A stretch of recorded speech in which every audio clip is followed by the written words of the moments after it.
1 year ago tonight, I turned over to go to sleep and suddenly started feeling queasy. It's not the first time I ate something that didn't want to stay eaten, so I slipped into the bathroom and stood over the toilet to wait for the inevitable. My philosophy about throwing up is just get it over with. The wave passed, and I figured since I'm in my 60s and the potty was right there, well, without warning, I had to sit down on it and grab the wastebasket. I got it just in time to projectile vomit into it 3 times. Just before the pain hit, my wife Kathy said, "I'm about ready to call 911." I said, "Do it. This is bad." Paramedics were there in less than 10 minutes. I cannot praise that team enough. They were beyond awesome. While they got me hooked up, I did my best to keep my cool and not scream in pain. They have enough to think about without that in their ears. I begged them to do something for the pain, just knock me out for pity's sake. They aren't allowed to do that sort of thing, and I get why. But when you're in the state I was in, it's difficult to keep something like that in mind. They were so nice about it, and I think they really feel bad when they can't do something for someone like me. Anyway, the machine confirmed that I was having a heart attack. I knew that. My body had already sent me the memo in very large letters. My wife, the cardiac nurse, jumped in and started discussing the type of heart attack it was. I guess there are multiple types. They called mine a STEMI. I still don't know what that is, and if she explained it to me, my eyes would probably glaze over. But they explained to me what it meant. It meant at the hospital I got top priority. Again, I don't really understand it. All I know is it got me the red carpet treatment, so I won't argue. That was the first time I've ridden in an ambulance. I can honestly say the interior was fascinating and I didn't notice any of it. I was focused on continuing to breathe and not screaming like a banshee in a closed space. I'm sure it wouldn't be the first time it happened to those guys, but they don't need it from me too. At the hospital, I was in the ER for what felt like about 15 seconds. Then they rushed me off to the cardiac cath lab. This place is unbelievable. It looks like Dr. McCoy's medical bay on Star Trek with all the machines and screens and what have you. I was already familiar with the procedure. They go in through an artery in your groin. Guess how much I was looking forward to that. And with something like a fluoroscope machine to guide them, they run this thing through the arteries and find the trouble in the coronary arteries, and yeah, let's get on with it. The guy appeared with the razor, and I prepared myself for a total lack of privacy, to say nothing of walking funny for a few days while the hole in my femoral artery healed up. Didn't happen. They told me they could also go through my wrist if I had an accessible artery there. My wife likes to look at the veins and vessels in my arm because they're so prominent.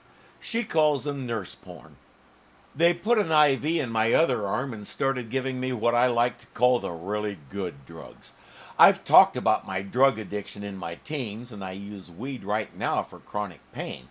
But that thing they called conscious sedation was the most interesting trip I've ever taken.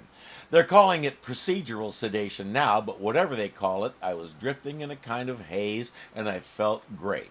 No cares, no worries, nothing hurt, and I knew something good was happening to me. Time didn't exist. I wish I could describe it in more detail and more precisely, but even with all my language knowledge, I don't have the words. Some things are just indescribable. At one point, I opened my eyes and I figured, well, this is where we're headed. If I can open my eyes, maybe I can watch some of it. There was a nurse standing next to me. I said, "So, are we ready to start?" He grinned and said, "You're done. You have 2 nice new stents in your heart." I just laughed. What else is there to do? Over the past year, a lot of you have watched me deal with the aftermath, especially the blood-thinning medications. Every little nick or bump makes my arms look like I went 10 rounds with a baseball bat. I'm delighted to say that won't happen anymore, at least not for the foreseeable future, because as of today, I'm off the blood thinners. See, that stent is a little wire mesh tube that holds the artery open. Thing is, there's still things like cholesterol and blood cells running through there, And those cells and molecules can get caught on the wire mesh and start building up, so the end result is sometimes worse than the beginning. This medication makes those cells and stuff slippery. That's how the doctor put it to me. It makes them slippery so they don't catch on things like a wire screen. Over the past year, my arteries have been slowly overgrowing those stents to the point where if the doctor went back in with his camera, he wouldn't be able to see them. They're part of me now, and I welcome them with open arteries. As heart attacks go, mine was fairly mild. If you had told me that at the time, I would have suggested that you trade places with me and then tell me how mild it was, but we know what that means. It wasn't necessarily life-threatening. As I've said before, I'm not afraid of dying. I know who Jesus Christ is, and he's proven himself to me 12 times over. I know what I believe, and I know why, and I know when I do die, it won't be a bad thing for me. My fear is leaving my family without me. Dying? Happens to everybody, and I'm prepared for it. I'm not prepared to leave my family to try and get along without me. I didn't know it at the time, but this wasn't the kind of attack that usually leads to that. Still, without quick treatment, it could have done serious damage to my heart, and that could keep me from doing the things I want to do. So thank you again to the paramedic team, to the surgeon and his team, to my favorite nurse, who's also my wife, partner, the love of my life, and my best friend. I did a month of cardiac rehab after the attack, and my therapist, to whom I also owe a big thank you, was constantly amazed at how well I was doing. I was supposed to do more rehab, but she said I was fine and there really wasn't anything more she could do for me. So she graduated me and moved on to someone who needed her skills more than I did. I'm fine with that. So a big thanks to her too. And one other thank you to you. When I announced this last year, the outpouring was really uplifting.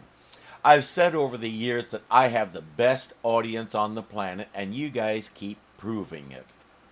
I've had no issues at all since I got my 2 little friends in there, and there are moments when my head wonders if it really happened. It did. I have to keep these with me at all times because if I ever have another one, these tell the doctors where my stents are, which is something they need to know. One of these days I need to ask him why he used 2 different brands. They kept me in the hospital for an extra day, during which I kind of went bonkers from boredom. As quick as I came out of that sedation, I felt like I could take on Killer Croc and win. As far as my heart goes, I still do. Some other parts might raise a protest, but my heart is ready to go. 2 days after they let me go, I went to my favorite hangout where I got to sing on Wednesdays until the current unpleasantness hit. I got up to sing and announced, "So, I had a heart attack. How was your weekend?" I didn't give the wide eyes a chance to recover before we launched into music, and I sang from the depths of my soul. It was delightful. Thank you all for support over the past year. Folks occasionally asking how I'm feeling, how I'm doing, what the prognosis is, and all the rest. You guys are so awesome. Once again, I can't find the words. So I guess it's time to shut up. I intend to keep doing this for as long as my body will let me because I'm having the time of my life. I'm doing more music. In fact, I think I might play something to go out on. But more show reviews are on the way too. In the wings we have F Troop, Blue Thunder, did you know there was such a thing? Mork and Mindy, and lots more. And I'm seriously considering bringing back Hogenheim just because I miss it. So stick around, tell your friends, and let's continue to have fun. The best way you can help is to become a patron. There's a link below. But for now, I leave you with a tender lullaby. Originally performed by, well, you'll know. Yes, I'm singing it to Hazel.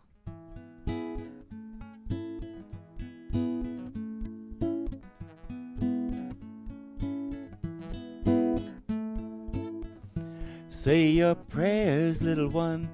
Don't forget, my son, to include everyone.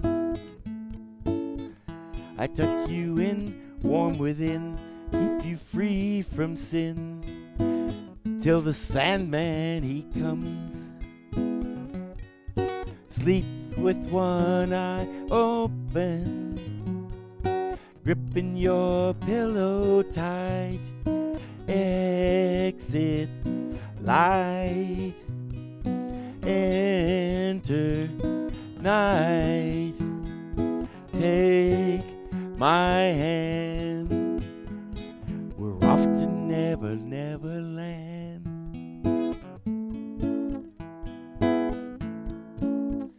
Something's wrong, shut the light. Heavy thoughts in the night, and they ain't Snow White. Dreams of war, dreams of liars, dreams of dragon's fire, and of things that will bite. Ooh. Sleep with one eye open, gripping your pillow tight. Exit light, enter night.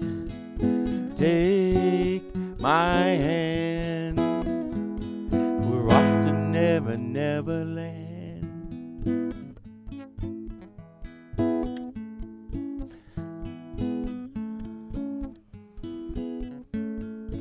Now I lay me down to sleep, pray the Lord my soul to keep. If I should die before I wake, pray the Lord my soul to take.